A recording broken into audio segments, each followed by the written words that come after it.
काली नजर। माँ, माँ। अरे क्या माँ माँ कर रहा है? बकरी का बच्चा है क्या? अरे माँ, मजाक छोड़ो। मुझे फाइनली वो मेन चौराहे वाली दुकान मिल गई है। अब देखना, आपका बेटा दुगनी स्पीड से पैसा कमाएगा। ओफो, ये क्या? मेरी ऑनलाइन मेकअप क्लास चल रही है। इतनी जोर से क्यों बोल रहे हो आप दोनों? अरे मेरी धर्म पत्नी जी, मेकअप क्लास बाद में करना। वो चौराहे वाली दुकान मिल गई है हमको। अरे वाह! रुको, मैं अपनी माँ को फोन लगाकर बता देती हूँ। अरे मैं भी अपने रिश्तेदारों को बता देती हूँ। कितनी खुशी की बात है। हाँ हाँ, मैं भी अपने दोस्तों को बता देता हूँ। 1 हफ्ते बाद रजिस्ट्री है। बस, घर में खुशी का मौका था। उन तीनों ने अपने अपने फोन उठाए और लोगों में बात फैलाना शुरू कर दिया। और रही सही कसर, श्वेता बहू ने अपने पड़ोस में सबको बताकर कर दी। अरे वर्मा आंटी, अब हम भी जल्दी कार ले लेंगे। घर का रेनोवेशन होगा और ठाट से रहेंगे हम भी। अरे, ऐसा क्या हुआ? लॉटरी बाटरी लग गई है क्या? अरे, इस बार चौराहे वाली मॉल में हमको भी दुकान मिल गई है। दुकान नंबर 21, जो एकदम चौराहे पर है। अब ग्राहक बढ़ेंगे तो आमदनी भी बढ़ेगी ही ना। अरे वाह, कितनी खुशी की बात है। मैं बहुत खुश हूँ तुम्हें इतना खुश देख के। बाकी एक बात कहूँ, सबको मत बताते फिरना। किसी की नजर लग जाएगी तो खुशी की खबर वापस लौट जाएगी। हैं? ऐसे थोड़ी ना होता है। अब डरा रही हो। अरे सही कह रही हूँ। काली नजर कहते हैं इस चीज को, जब आप किसी को कुछ बताओ और वो काम बिगड़ जाए। अरे लेकिन मैं तो। तुमने सबको बता दिया ना? हाँ, फोन लगा लगा के। अब बच के रहना। काली नजर बड़ी खतरनाक होती है। श्वेता इतनी खुश रहती है कि वो वर्मा आंटी की बात पर ध्यान ही नहीं देती, जबकि पड़ोस में और भी लोगों से खुशी की खबर शेयर करती रहती है। अगले दिन राजेश बहुत दुखी होकर घर आता है। अरे बेटा, क्या हुआ? मुंह क्यों सूजा हुआ है? मधुमक्खी ने काट लिया क्या? माँ, वो दुकान किसी और के पास चली गई। किसी ने ज्यादा भाव लगा दिया। अरे पर बात तो आपसे हुई थी ना उस दुकान वाले की। हाँ, आज मैं टोकन अमाउंट देने गया था, तब मुझे पता चला। कोई आकर सुबह मुझसे पहले ही ज्यादा अमाउंट दे गया। काली नजर। क्या? क्या कहा? वर्मा आंटी ने समझाया था कि किसी को बताना मत, वरना काली नजर लग जाएगी। अच्छा, तुम्हें उनकी बात मान लेनी चाहिए थी।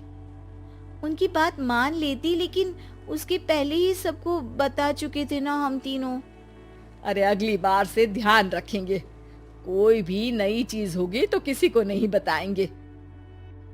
तीनों कुछ दिन ऐसे ही रहते हैं, पर एक दिन श्वेता को एक मेल आता है। राजेश, मेरा ऑनलाइन मेकअप कोर्स कंप्लीट हो गया। अब मैं खुद का पार्लर खोल सकती हूँ।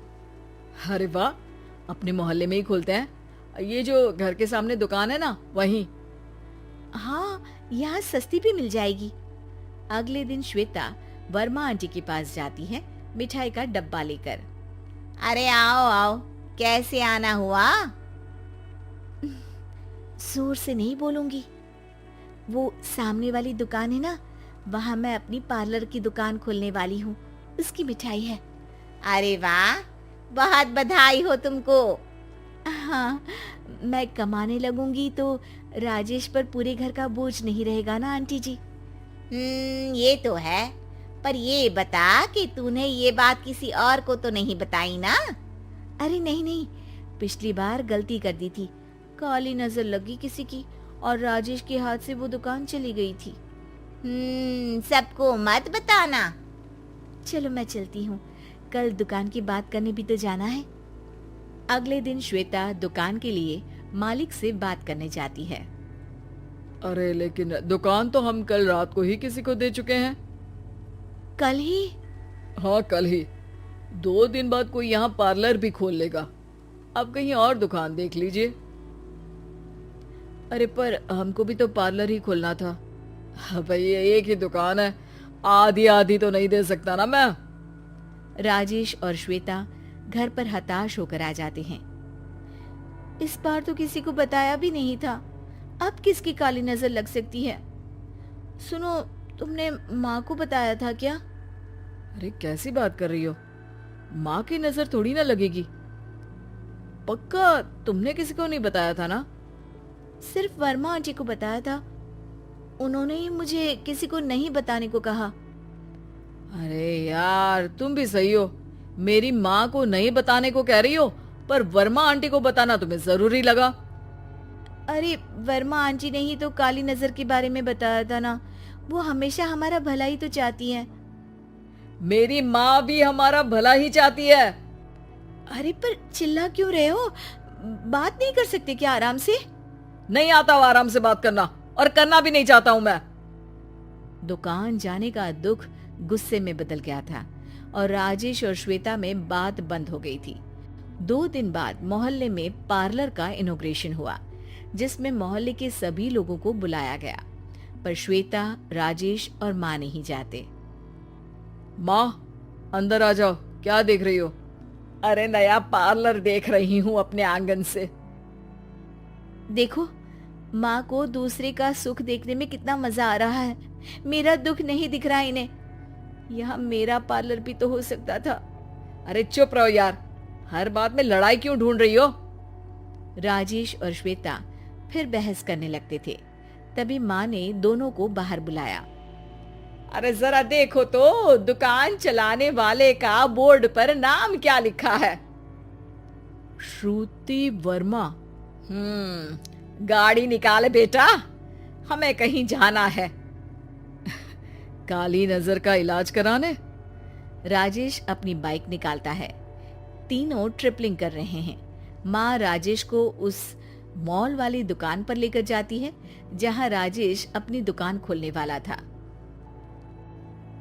यही दुकान लेना चाहता था ना तू? हाँ, पर इनको भी दुखी करने लेकर आई हो क्या यहाँ पर दुकान दिखाकर? वहाँ काफी नहीं था? अरे श्वेता थोड़ा सब्र रख, अभी पता चलेगा कि हम यहाँ क्यों आए हैं। बता, इस दुकान चलाने वाले का नाम क्या है? अनुपम वर्मा। कुछ समझ में आया? वो दुकान वाली श्रुति वर्मा, ये दुकान वाला अनुपम वर्मा, और हमारे पड़ोस में हमने उस दुकानों के बारे में बताया किसको था? वर्मा आंटी को। मतलब वर्मा आंटी ही हमारा काम बिगाड़ रही है? नहीं नहीं, ऐसा नहीं हो सकता, ये बस इत्तेफाक है। राजेश अपना फोन निकालता है और श्रुति वर्मा और अनुपम वर्मा के नाम फेसबुक पर सर्च करता है, जहां ये दोनों ही वर्मा आंटी के रिश्तेदार होते हैं। श्वेता को समझ में आ जाता है कि वर्मा आंटी की ही नजर काली नजर है। अब क्या करना है? कोई भी खुशी की खबर हो तो काली नजर से बचना है, यानी वर्मा आंटी से बचना है।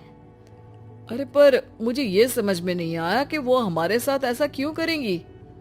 अरे बेटा, एक सीख है, दूर के आदमी को आपकी तरक्की से कम परेशानी होगी, पड़ोसी को ज्यादा। दोनों माँ की बात में हामी भरते हैं और अगला काम चुपचाप करने की कसम खाते हैं, ताकि आगे से वर्मा आंटी कोई काम ना बिगाड़ सके।